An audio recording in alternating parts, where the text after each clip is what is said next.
నడిచినా కూర్చున్నా మోకాళ్ళ నొప్పులు వస్తున్నాయా? ప్రాణ పెయిన్ క్లినిక్ లో అధునాతన చికిత్సతో మోకాళ్ళ నొప్పులు తగ్గించుకోండి. నమస్తే, వెల్కమ్ టు మనం టీవీ. మనం ఉన్నది మన కోసం. నేను వలి. ప్రస్తుతం స్టూడియోలో ఉన్నారు ప్రముఖ పొలిటికల్ అనలిస్ట్ చందు శ్రీనివాస్ గారు. వారితో మాట్లాడదాం. చందు గారు నమస్తే సార్. నమస్కారం వలి గారు. చందు గారు, లోకేష్ చేసినటువంటి వ్యాఖ్యల మీద సోషల్ మీడియాలో రచ్చ జరుగుతుంది. జన సైనికులు కొంత ఆగ్రహం వ్యక్తం చేస్తున్న పరిస్థితి కనిపిస్తుంది. ఏకపక్షంగా చంద్రబాబు గారే ముఖ్యమంత్రి ఏంది అని చెప్పి ప్రశ్నిస్తున్న పరిస్థితి మనం చూస్తూనే ఉన్నాం.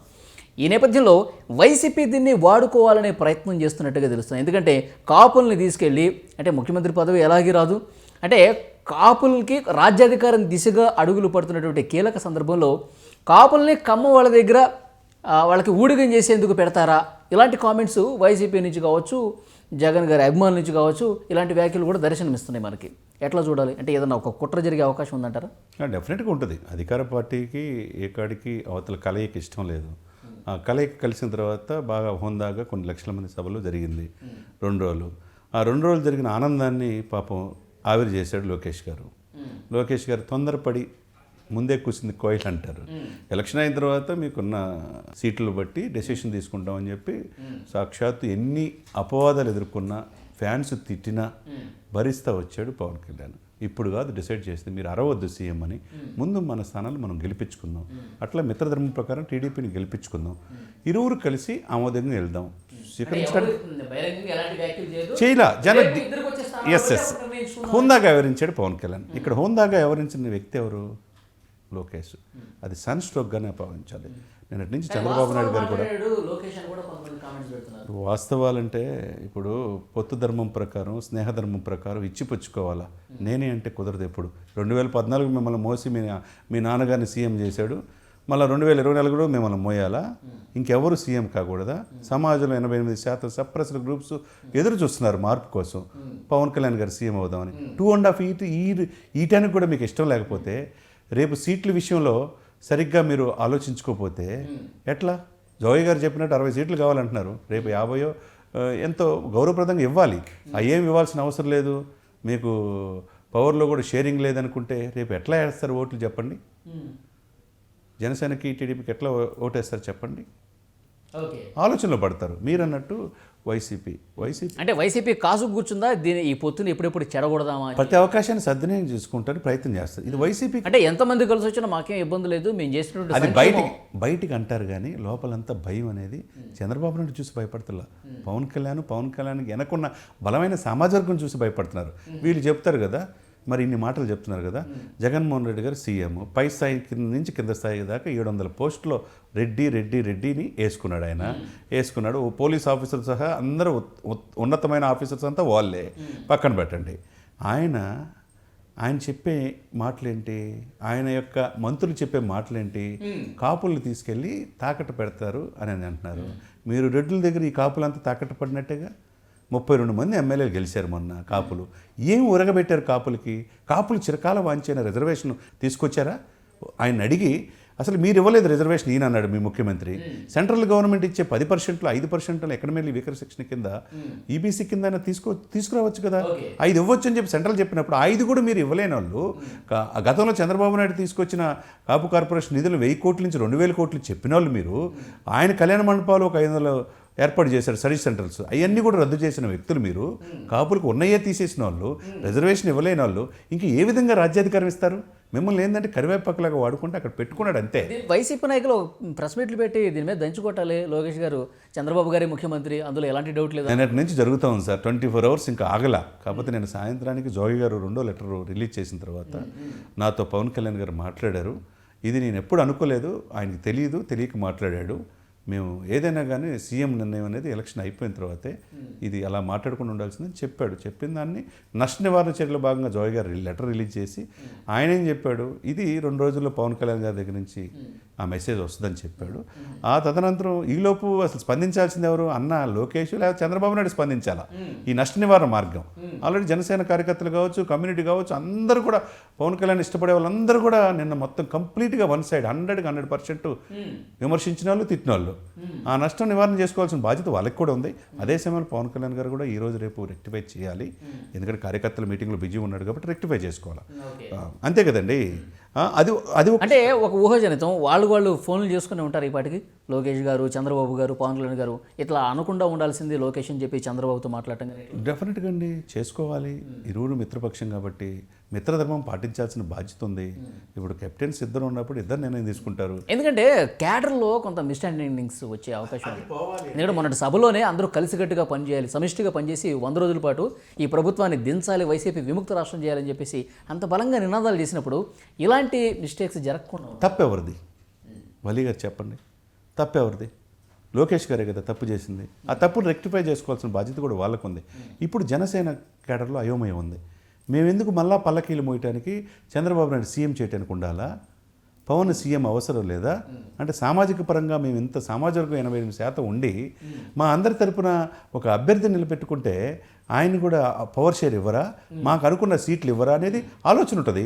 అది క్లారిఫై చేయాలి. ఎట్టి పరిస్థితి చేయకుండా ఇప్పుడు జన సైనికుల్లో ఒక క్వశ్చన్ మార్క్ ఉంటే, జన సైనికుల్లో కొంత అభద్రతా భావానికి గురైతే, ఇది మన నాయకుడు ముఖ్యమంత్రి కాలేడు అని మనకు అర్థమైనప్పుడు మనం ఎందుకు సపోర్ట్ చేయాలి అని ఒక ప్రశ్న వాళ్ళు వేసుకుంటే అంతిమంగా పొత్తుకు తీవ్ర నష్టం జరిగే అవకాశం ఉందిగా. 100% నష్టం జరిగే ఉంది.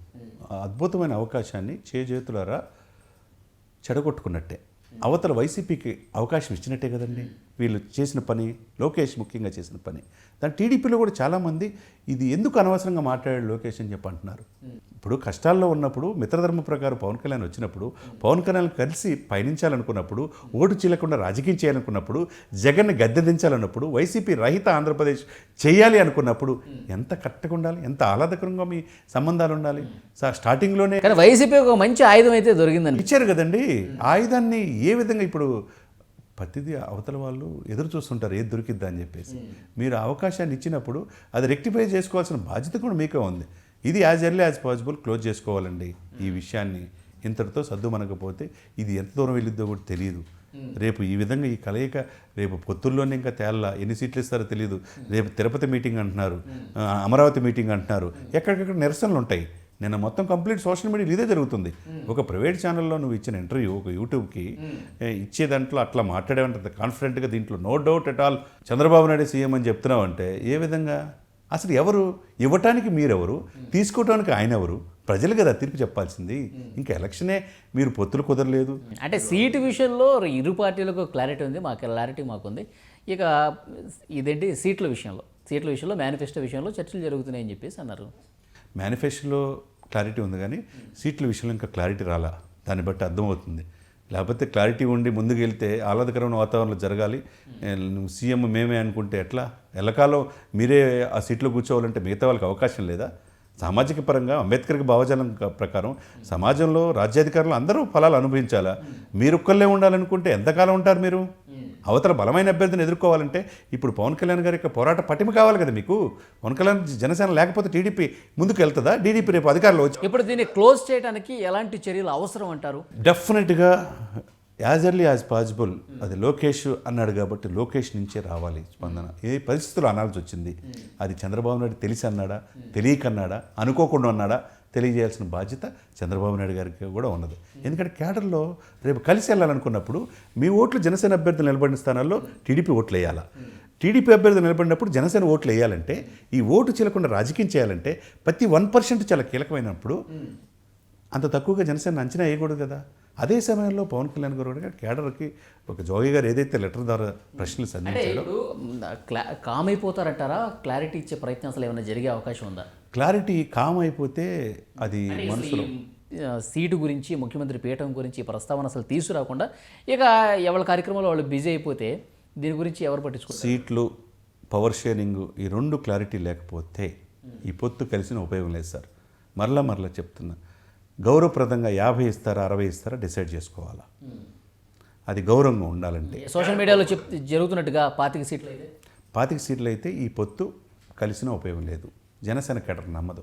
ఆ 25 సీట్లు సరే పవన్ కళ్యాణ్ గారు చెప్పారని చెప్పేసి ఆ 25 సీట్లు పవన్ కళ్యాణ్ గారు ఒప్పుకున్న 25 సీట్లకి కేడర్లో ఒప్పుకోరు. అది 25 సీట్లు ఉంటే నీకు పవర్ షేరింగ్ ఎలా అడుగుతావు? రేపు కనీసం 50 గౌరవంగా సీట్లుంటే 40 సీట్లు గెలిపించుకుంటే నాకు కూడా 2.5 years సీఎం ఇవ్వాలని అడగటానికి అవకాశం ఉంటుంది. ఇప్పుడు అసలుకి పోటీ చేయకముందే, సీట్లు ఇవ్వకముందే అవతల పార్టీ నాయకుడు మేము షేరింగ్ లేదు చంద్రబాబు నాయుడు సీఎం అంటే ఎలా నమ్ముతారు టీడీపీని? కాబట్టి క్లారిటీ జనానికి ఏమి ఇవ్వాలంటే పవర్ షేరింగ్ విషయంలో క్లారిటీ ఇవ్వాలా, సీట్ల విషయంలో కూడా క్లారిటీ ఇవ్వాలా. గౌరవప్రదంగా ఉంటేనే ఈ పొత్తుకి అర్థం ఉంటుంది, లేకపోతే పొత్తు ముందుకెళ్ళే అవకాశం లేదు. ఇప్పుడు వైసీపీ దీన్ని ప్రధాన అస్త్రంగా తీసుకొని కాపుల్ని కమ్మవాళ్ళ దగ్గర తాకట్టు పెడుతున్నాడు, ఈయనకి ముఖ్యమంత్రి పదవి ఇవ్వరు, ఆ విషయంలో క్లారిటీ వచ్చేసింది. మీరు అనవసరంగా వాళ్ళ పల్లకి మోసి ఇక నిరంతరం ఎంత కష్టపడ్డా మీకు ఉపయోగం లేనప్పుడు ఎందుకు వాళ్ళ వెనకాల ర్యాలీ అవుతున్న పరిస్థితి ఉంది. మీరు వైసీపీతోనే ఉండండి, ఈ ప్రచారం వాళ్ళు ఉధృతంగా చేసే అవకాశం ఉంది. దీన్ని తిప్పికొట్టే బాధ్యత జనసేన ఎంతవరకు తీసుకోవాలి? ఇప్పుడు జగన్మోహన్ రెడ్డి గారు కాకుండా ముఖ్యమంత్రిని కాపులకి ఇస్తారా? మనలో మన మాట. ఎవరైతే విమర్శించి ఇక టీడీపీకి తాకట్టు పెడతాడు తీసుకెళ్ళి అని చెప్పి అంటున్న వాళ్ళందరూ కూడా మీకు ముఖ్యమంత్రి పదవి ఆయన కాకుండా కాపులకి ఇవ్వమనండి, మీకు ఓట్లు వేస్తారు. ఆ సీట్ వదులుకోరు కదా. ఇక్కడ పవన్ కళ్యాణ్ మాత్రం సీఎం అవుతుంటే కాపులంతా తన వైపు తిరుగుతున్నారని చెప్పి మొన్న మీకు పర్సెంట్ పడిన ఓట్లు కూడా మీకు పడవని 100% మొత్తం వన్ సైడ్గా 1% పోను 99% పవన్ కళ్యాణ్ సీఎం అవ్వాలని కాపులు కోరుకుంటున్నారు. వాళ్ళు సమాజంలో 24 నుంచి 27% ఉన్నారు. మరి రెడ్డి గారు జగన్మోహన్ రెడ్డి గారు ఉన్న సమాజ వర్గం 7 to 8%. మరి అటువైపు కమ్మవారి సమాజ వర్గం చంద్రబాబు నాయుడు సమాజ వర్గం 3% ఉన్నారు. మరి 22 నుంచి 27% ఉన్న కాపులు ముఖ్యమంత్రి పదవి కావాలనుకుంటే తప్పు కాదు కదా. మీరు ఎవరి దగ్గర ఉండాలి ఏందనేది వాళ్ళకి తెలుసు. ఇదివరకు అంటే కొద్దిగా ఆలోచన ఆవేశంతో ఉండేవాళ్ళు, కానీ కాపులు చదువుకుంటున్నారు, వాళ్ళకు కూడా రాజ్యాధికారం ఏంటో తెలుసు. వాళ్ళ తరపున ఎవరు రిప్రజెంటేటివ్గా అయితే ముఖ్యమంత్రి అయితే కూడా తెలుసు. అంత తేలిక కాదు. ఇదివరకైతే మభ్య చెప్పి ఓట్లు చీల్చి కులాల మధ్య చుచ్చుపెట్టి పబ్బం గడుపుకున్నారు ఆయా పార్టీలు. ఇప్పుడు అలా కాదు, చైతన్యవంతులయ్యారు. కాబట్టి ఇది జనసేన కార్యవర్గం, జనసేన అధిష్టానం కూడా దృష్టి పెట్టి ఈ నష్ట నివారణ చర్యకి పూనుకుంటే తప్పితే ఈ పొత్తు కలయిక అర్థం ఉండదు. ఇప్పుడు ఏర్పడ్డదైతే మనస్పర్ధ ఉందో దీన్ని వాడుకోవాలని కంప్లీట్గా వైసీపీ చూస్తున్నట్టుగా మనకు సమాచారం ఉంది. అట్ ద సేమ్ టైం దీన్ని క్లోజ్ చేసే బాధ్యత ఇరు పార్టీల్లో ఎవరు తీసుకుంటారు, ఏంటి, ఎలా జరుగుతుంది, తర్వాత పరిణామాలు ఏ విధంగా ఉంటాయి అవన్నీ కూడా చూద్దాం. Thank you very much. Thank you అండి.